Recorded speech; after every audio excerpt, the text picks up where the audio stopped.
RDC est une et indivisible. Et la population est étonnante, c'est qu'il faut tout arrêter pour faire face à cette situation.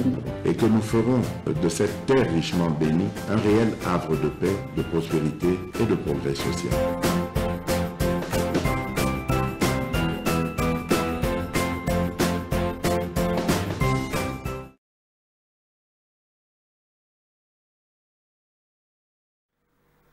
Sangayouabo, Jambo, bonjour, hello, bon abato anglais. Je me salue. Le plus important c'est de vous saluer. Merci de partager nos émissions na MKB officiel. Merci de la confiance et fidélité. Vous allez couper sa chaîne Nabiso, Mikolo na Mikolo. Donc, vous allez couper sala nyonso pour natoye bisa makambozoleka namboka Nabiso. Pour retenir que Kabila a continué Kotinda batona ko déstabiliser Mboka. Quand je vous disais on dirait moi j'ai l'avantage ya koyeba makambo ezana garçon moko azalaka très lié na ye o batu Kabila zotinda na rébellion baza ba garçon wana komone Adam Chalwe omoni wana aza prêt bozomona ye très bien. Yohana, pesanga photo musus, oyaye, bokomona, voilà. Te Yohana ne pesanga d'abord bazaka na Kabila. Pire petit à Kabila. Ozomona, baseka kanaye tina gorge, mais bilongi pe ne ndire karma Roger. So talipe bien, bango wana, o aseke ya simbi mandef, ali petit. Tia bango mbogo mulunga nawa ba yuma. To lia bango mboka. Oui, vieux Bangoan. Quand on a appelé à Bachadari, garçon wana, ah voilà. Bangoan à Bachadari, Lingoana Yoana, pire muntu ya Kabila kola nanga. Et lorsque Zawapi, dondi, garçon à Zawapi, bota de ce que vous avez commis, côté Kabila Tindie, voilà. Yoana. Botali, quand on vous disait M23 c'est Kabila, les gens venaient ici blaguer avec nous. Regardez aujourd'hui. Mais vous voyez, je pense que vous êtes de l'autre côté. Si tu es Kangabo, vous Kabila, il faut que vous kangaye. Attendez, garçon, Yawan, vous n'avez pas de kaka, ba échantillon. Simbaya napa, attendez, nanga, talayon et sego, attendez, paye. Et je vais vous montrer ma révélation tout au long de l'émission Bogoye Bayango. Particularité Nabiso Yango. Mais le Augustin Kabou Yabouré Bayir, ou à la machine à Yako voter, ou à Batu Yango Bila, Balubi Makambu, moi, Mingi, tout ça. Alors, Kabou ya répondre à Boui. Pour Balubi qui est pas la dignité, na honneur, na ye, et Sengelia préserver Yango. Pourtant, que Charles Moutamout, mais à Zapena va péter à courage. Bana wana 3 kaka moto, bibilu nono ante. Faut résister à ta une minute. Alors, il y a lobby, en tout cas, Ngaï na yebi likambo, mokote, à lobby boy. Législative nationale, accusé de bourrage d'urne, Augustin Kabouya lance un défi à ses détracteurs d'apporter des preuves à la CENI. Alors, Biboui, soit que vous avez une vidéo moko, soit photo, Augustin Kabouya Zobouré ir, ou bien bakangiye na machine, Kabouya lobi komito ngisate, kangisaka kaba preuve inde, comment na CENI, la kisa boaka dans les réseaux sociaux. Soki kakabo la kisiye, lobby à lobby au nom, il y a dignité na honneur, il y a partir à Zali Kobundela, il y a démissionner. Donc ceux qui osent un élément, osent sir, de tomoni batu yangobi la balobi que Kabouya a triché, il y a ces défis à lobby, montant comme même la yé yango, boyeba ke bomeli vidéo sur lelo lobby ou bien kaka butu le même jour il va démissionner. Donc, tout le monde azope sa makambo na version na ye tozo yebate, mais nous allons voir où est-ce que makambongo et komema biso ti na suka, parce que le Congo vraiment ils en a besoin. Il y a comme la vérité bato na bato babi kaka na ba solo. Mais nous apprenons que jusque là nous vous rappelons que Jantini Ngobila avec au salamarchi na bati moko ya kitoko batie ba parfum bazaka ba matie pa na yewana ba solo bako sala. Donc ils allaient vraiment les kambo ya kokamwa makambo ya ko invalider bateau et pas à Kadima, ils allaient créer un peu de problème. Bolanda qui peut na mouika comment déjà pour na Evariste Bochap, batunaye ba boy li kambwana, balobini ya kende na niveau ya cour constitutionnel pour être aluka ko revendiquer ba droit na bango. Donc tokoyeba d'ailleurs je vous promets une émission OEM avant de commencer na suka na kotie la bino extrait Bokolanda batu nyonso oyo seni a invalidé bango liste na bango ya baza 82 bokoye bango tout au long ya émission oyo tokosala mokolo ya lelo ngai na bino. Alors beau partager lien ya émission, en tout cas beau s'abonner hein ba baza link te senga bango pe ba s'abonner pour te to kende et kozala Malamou. Alors, la conférence de presse des candidats présidents de la République, Martin Fayoulou, Moïse Katumbi, Denis Mukwege, Floribert Anzuluni et des responsables des partis politiques ainsi que plusieurs leaders d'opinion, c'est samedi 6 janvier 2024. Baleka Kikona.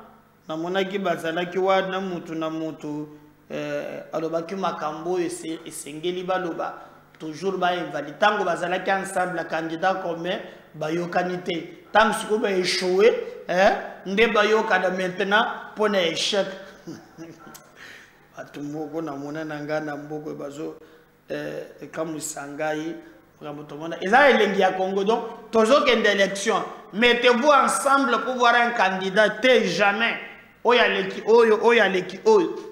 Alors, bagenda ki soki kuna balobi okomaki makambo ya lubilu nonwana. Maintenant bazongi tango bazu mukatu o ya toyokana tout le monde sait Tshisekedi. Mais le peuple a comprendre que il y a pas de sérieux. Alors, invalidation de 82 candidats à la députation. La CAJ salue l'indépendance de la CENI et demande aux ministres mandataires publics cités de déposer leur démission. Il y aura bien besoin de rêver. Beaucoup de démission. Mais moi j'ai démissionné dans le cabinet ministériel. Oh, yo ministre. Bah, du coup, on attend mon zombie wan. Maman wan pe. Ministre paye le président. Il paye à la machine. Bah, invalide guillette. Mon zombie. Comme on a dit, ça a collé serré. Il y a un zombie comme il a là. Au moins, il nous mangeera nos bons à gâter. Hein? T'es là-bas, zombie. Compliqué vraiment ce pays. Donc, bande konanga eza bongo. Ba sengi ce qu'on a ba ministre oyo bazo cité pour na je crois même Didier Manzenga ministre ya tourisme Mukato. On a parlé aussi de Mouya Yamingi, hein, je sais pas, il y a pas près des athées. Naba Levi, Paï, ceux qui bannissent, Ebele, mais nous comprenons. Après que les saisons continuent, tout ça, non, tout ça, ceux qui battent, nous sommes basés pour. Babso comme bon, gapé na sambu imetoke, moni singa asuki mutemate. Ali azotanga kombe mutu akabelili bango ba machine. Ceux qui savent, ceux qui sont solo, ah, nous on vous regarde. Alors, Balobi Boye, Vital Kamerepe, abimi hein pour batoyer NCP batangi na katwa na balobi fraude électorale aux législatives na Caméré et ses regroupements politiques se désolidarisent de leurs candidats invalidés par la CENI. Il y a 100 jours votre bazalaki solidaire nae ce que zubaninga mon kilo est compliqué. Il y a caméra lobia ba jeune moyibi a 5 partis et regroupement politique botika batwana ba sundoli bango. Et ça leçon ya vie hein. Bala mususu pe montoyo bazalaki awo ezalaki pe moma ya tango ya 100 jours ya solidaire na iskoye ya boyi alobi non non non non non. Montola ndele susu makambo wana te bileo bikoki souple niwe moyo donc ba boyi vraiment bango na makambo wana. Alors Singi Pouloulou, l'homme qui a porté à l'Assemblée nationale la proposition de loi des pères et des mères, également invalidée par la CENI pour fraude, corruption et détention illégale de machines à voter. Bon, il y a des gens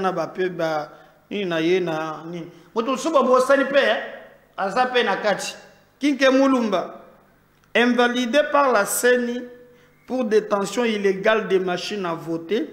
L'actuel PCDRVA est candidat aux législatives. Kinke Moulumba décide d'attaquer dès ce lundi matin à la première heure cette décision de la CENI devant les tribunaux du pays. Donc la plupart sont innocents, la plupart vont attaquer cette décision. Mais Kinke Moulumba non, Kabila Totondi on a noté. Mais Congo est un personne qui est contre Konangai. Vous avez un problème avec Kinke.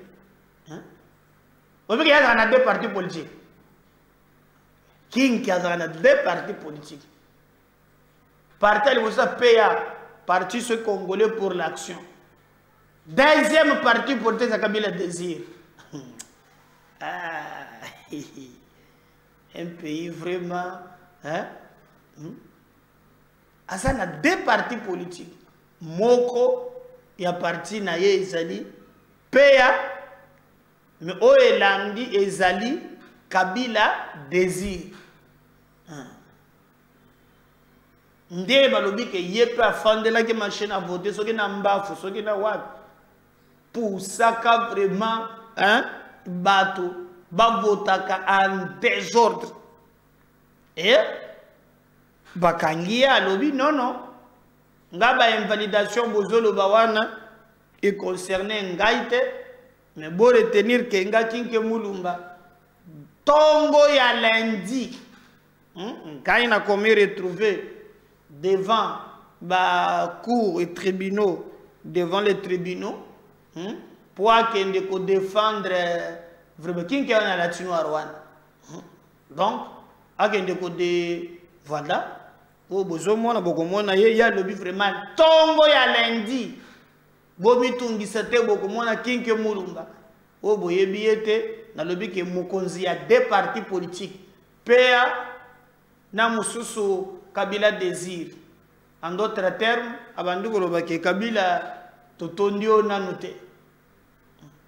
Alors aza maintenant PCA ya RVA yepe ba cité na ba Makambouana, attendons voir comme Batunion sur le que Bazaba innocent, vérité pour éclater malembe malembe. Alors, si photo quelque chose ce qu'on a dossier na biso ya le bosso, na o Italie insécurité. Boyebi ke banda Kabila a dongo na pouvoir. Kabila komisa Congo di kablo na ye. Ba minéré, bomoni bakanga ba mwanga chuchu. Après ça, avantage nyonso na Rwandais. Comme preuve, beaucoup de l'armée na biso.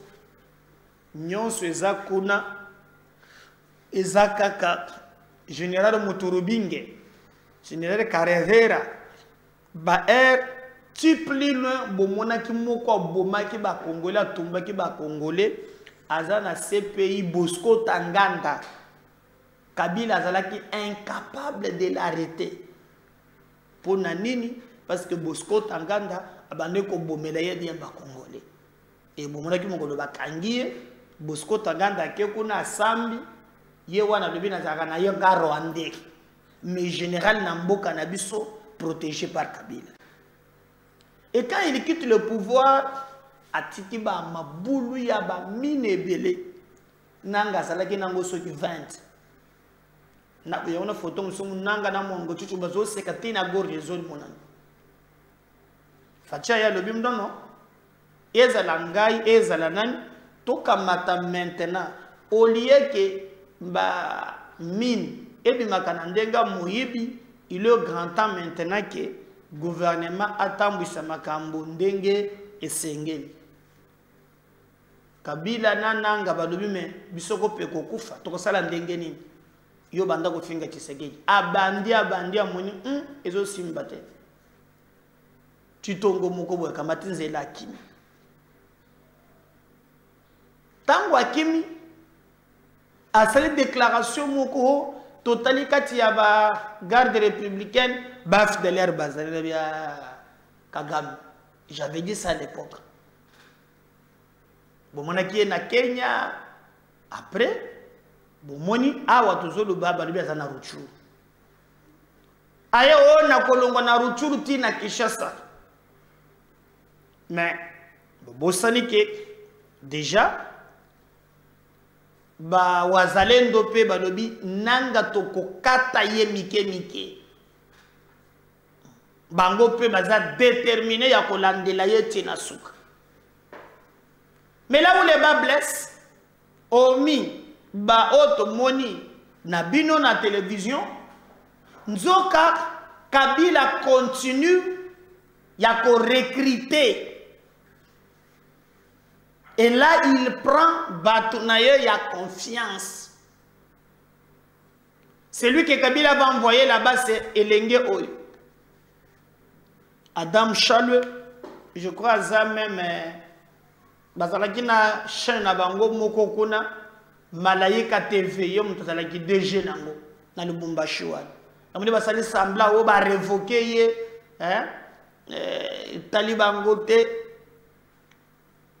Petit Kabila bengiye basololi na yo no il faut to renverser ka Tshisekedi ba mini nyo sezo ken ali Tshisekedi azoya nango akotonga armée makasi armée ko monter en puissance talande bazo menacer biso po bango il faut quand même ko entretenir Olive Olive azape na Dubai kuna azana bateau azo se quand même moi le kama mu pepe.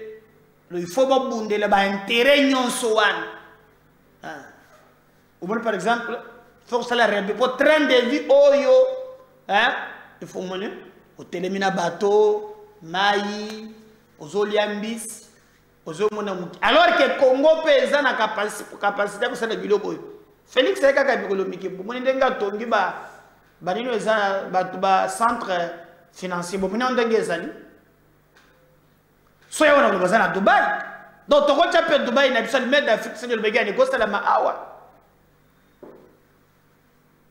Moni atinde lenge wana oya moni PPRD.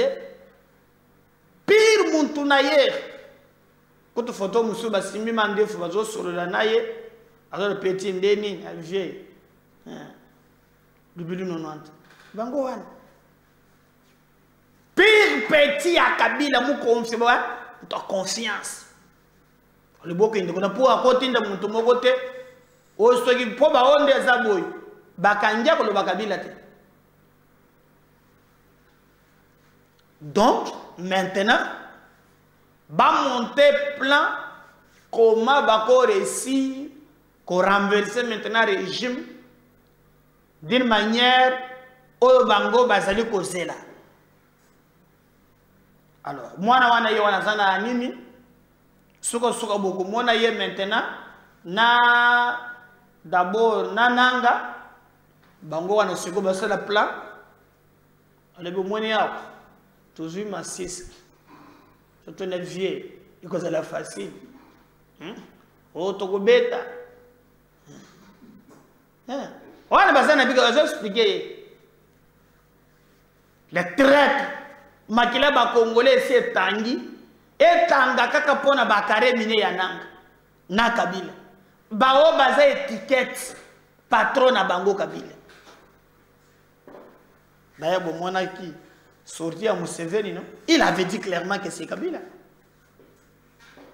et aujourd'hui ba rejoindre M23 liku kumezate siko mutuna nanga na lobby hein nanga mutu a sensibiliser ki pona Katumbi na Kisangani nana go pesa nga réponse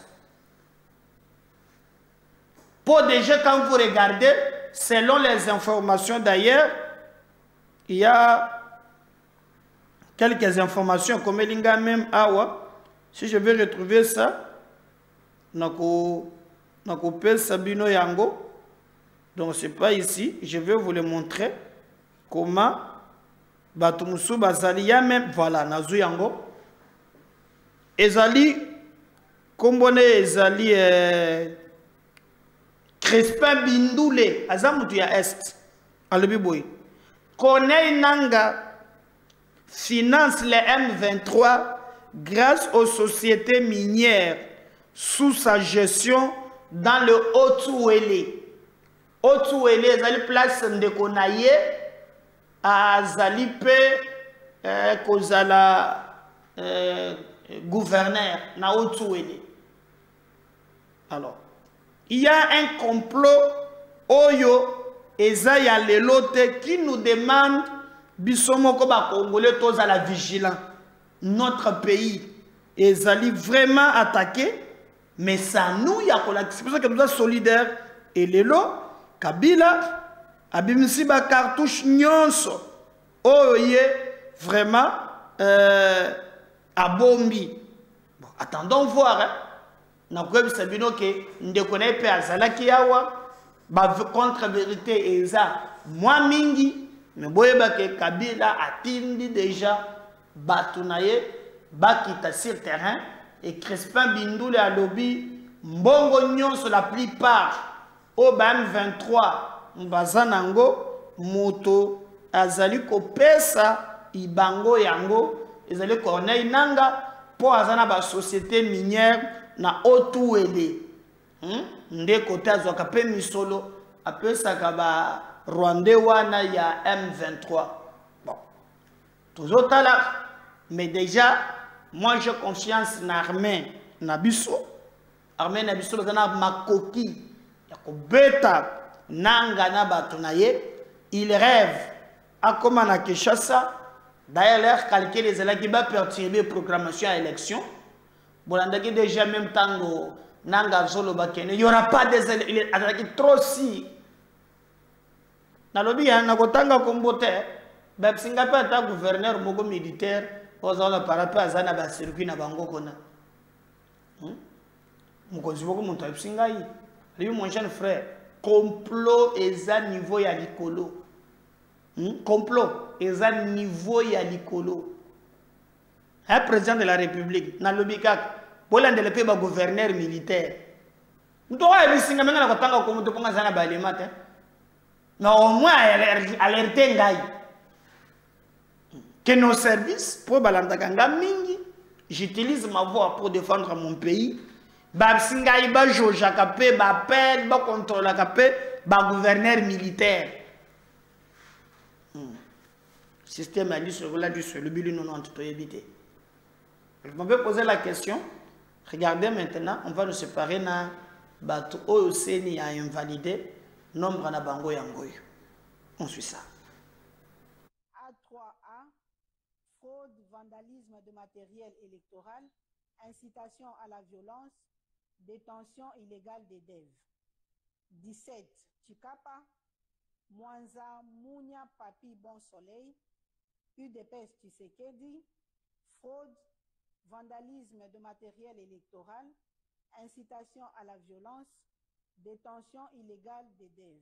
18, Chikapa, Ango Miji Rachel, AVCA, fraude, vandalisme de matériel électoral, incitation à la violence, détention illégale des DEV. 19, Chikapa, Mouyamba, Gov, John, AAP, fraude, vandalisme de matériel électoral, incitation à la violence, détention illégale des DEV. 20, Kasaï Central, Dibaya, Bidjep Etienne, UDPS Tshisekedi, fraude, vandalisme de matériel électoral, incitation à la violence, détention illégale des DEV.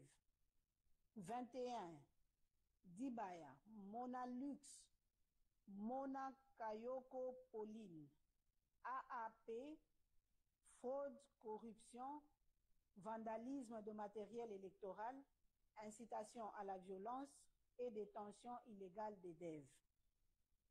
22,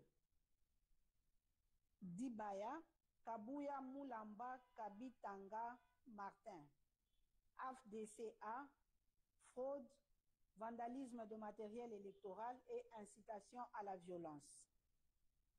23, Kasaï Central, Louisa, Kalolo Zenga Franck, AACPG, fraude, vandalisme de matériel électoral et incitation à la violence. 23, Louisa, Kalolo Zenga Franck, AACPG, fraude, vandalisme de matériel électoral, incitation à la violence et détention illégale des DEV. 24, Louisa, Kalukuta Moussaou Josué, UDPS Tshisekedi, fraude, vandalisme de matériel électoral, incitation à la violence. 25, Kazumba, Tumba Mutombo Symphorien, 2A TDC, fraude, vandalisme de matériel électoral, incitation à la violence et détention illégale des DEV. 26, Kazumba, Makita Fwamba Iba Martin, AAUNC, fraude, vandalisme de matériel électoral, incitation à la violence. 27, Province du Kwango, circonscription Kaemba, Moi Chipou Kapata Fils, AFDCA, fraude, vandalisme de matériel électoral, violence dans le bâtiment de la CENI. 28, Kwango, Kasongolunda, Mangiadi Bifulu Aimé Patience, AB, fraude, vandalisme de matériel électoral, incitation à la violence. 29, Kwilu, Massimanimba, Kipulu Kambenga Antoinette, AACRD, fraude, corruption, vandalisme de matériel électoral, incitation à la violence et détention illégale des DEV. 30, Mabaya Gizi Amin Jean Philbert, AAC, fraude, corruption, vandalisme de matériel électoral, incitation à la violence et détention illégale des DEV. 31, Kinke Moulumba Trifon, AAAP, fraude, corruption, vandalisme de matériel électoral, incitation à la violence et détention illégale des DEV. 32, Mouala Bol Makombe Matalatala Désiré, UDPS Tshisekedi, fraude, corruption, vandalisme de matériel électoral, incitation à la violence et détention illégale des DEV. 33, Sindani Kandambu Donald, 4AC, fraude, corruption, vandalisme de matériel électoral, incitation à la violence et détention illégale des DEV. 34, Manzenga Mukanzu Didier, AAC Barpalou, fraude, corruption, vandalisme de matériel électoral, incitation à la violence et détention illégale des DEV. 35, Manouanina Kyumba Nana, UDPS Tshisekedi, fraude, corruption, vandalisme de matériel électoral, incitation à la violence et détention illégale d'élèves. 36. Kinshasa, Moamba, Mbutamutu Luanga Charles, ACP, A. Fraude, vandalisme de matériel électoral, incitation à la violence et détention illégale d'élèves. 37. Moamba, Mambengi Ngankuku Gabi, A-A UNC, fraude, vandalisme de matériel électoral, incitation à la violence et détention illégale d'élèves. 38. Moamba, Lolinga Kwako Aimé Francis, UDPS Tshisekedi, fraude, vandalisme de matériel électoral, incitation à la violence et détention illégale d'élèves. 39. Moamba, L'Enfel, Lafaux, Yav Freddy Faustin, AB, fraude, corruption, vandalisme de matériel électoral, incitation à la violence et détention illégale d'élèves. 40. Moamba, Barwani Ziambi Polydor, ACRN, fraude, vandalisme de matériel électoral, incitation à la violence et détention illégale d'élèves. 41. Moamba, Ngandou Mouya Yannick, AA Barcé, fraude, vandalisme de matériel électoral, incitation à la violence et détention illégale d'élèves. 42. Moamba, Binanu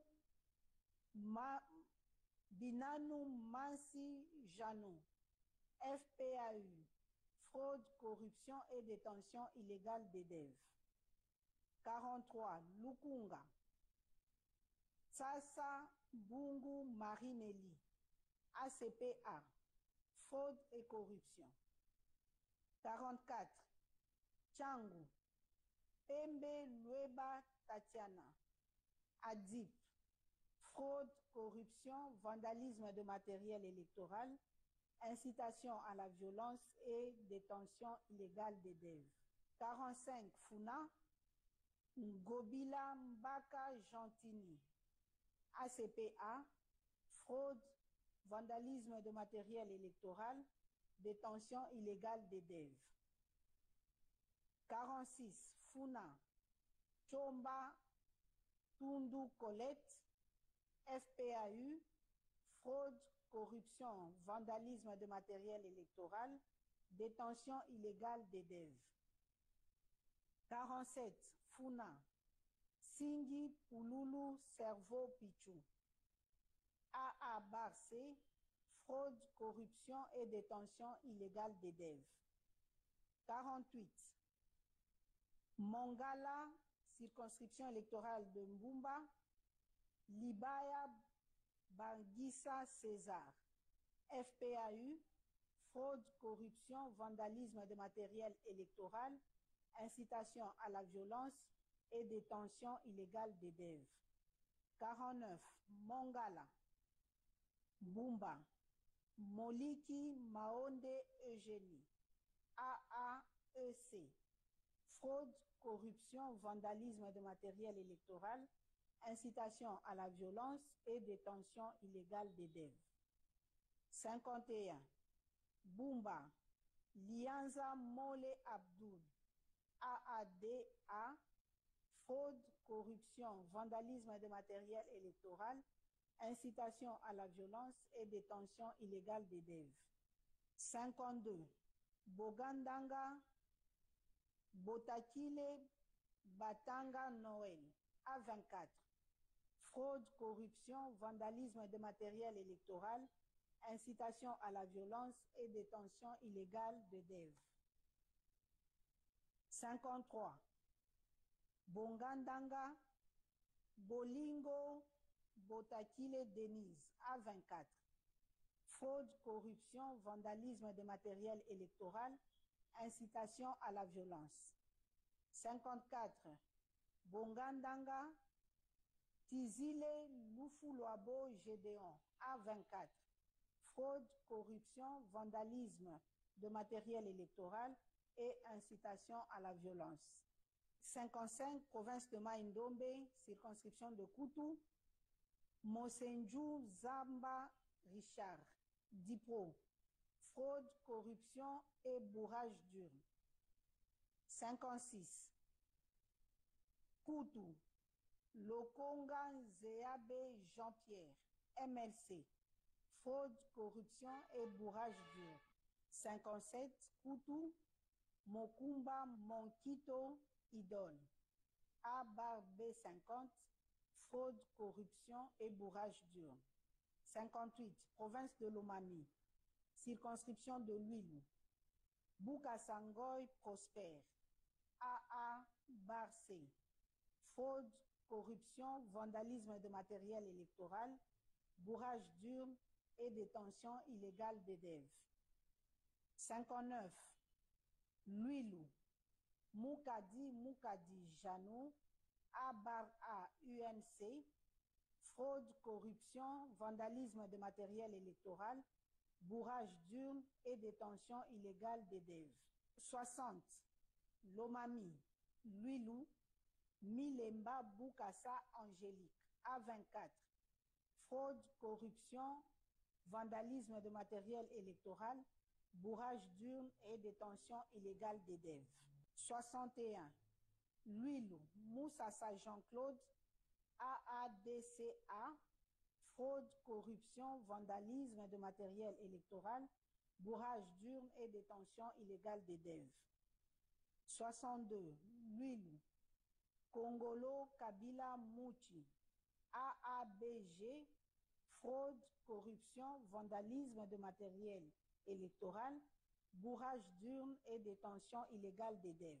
63, Luilu, Malangu Mwabilu André, AACPG, fraude, corruption, vandalisme de matériel électoral, bourrage d'urne et détention illégale d'EDEV.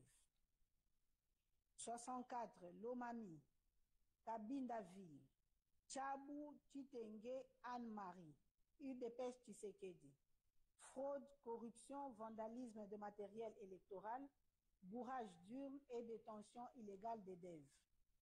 65, Kabindaville, Yamashiba Kasongo Basanga Christian, AAP, fraude, corruption, vandalisme de matériel électoral, bourrage d'urne et détention illégale d'EDEV. 66, Lomami, Lubao, Numbi Clovis, UDPS Tshisekedi, fraude, corruption, vandalisme de matériel électoral, bourrage d'urne et détention illégale d'EDEV. 67, Lomami, Lubao, candidat Kaenga Sompo Joseph, 2A/ATD, fraude, corruption, vandalisme de matériel électoral, bourrage d'urne et détention illégale d'EDEV. 68, Lubao, Kazadingoy Gabriel, ADIP, fraude, corruption, vandalisme de matériel électoral, bourrage d'urne et détention illégale d'EDEV. 69, province de Maniema, circonscription de Kasongo, Alengo Djembe Léon, AFDCA, fraude, corruption, vandalisme de matériel électoral, bourrage d'urne et détention illégale d'EDEV. 70, Kasongo, Kalumba Mwanangongo Justin, AACPG, fraude, corruption et bourrage d'urne. Province de Tanganyika, circonscription de Manono, Kasongo Mulopwe Emmanuel, AUN, fraude, intimidation des électeurs, violence contre les agents électoraux. 72, province du Sud Kivu, circonscription de Kalei, Dangijimana Siparinka Gré.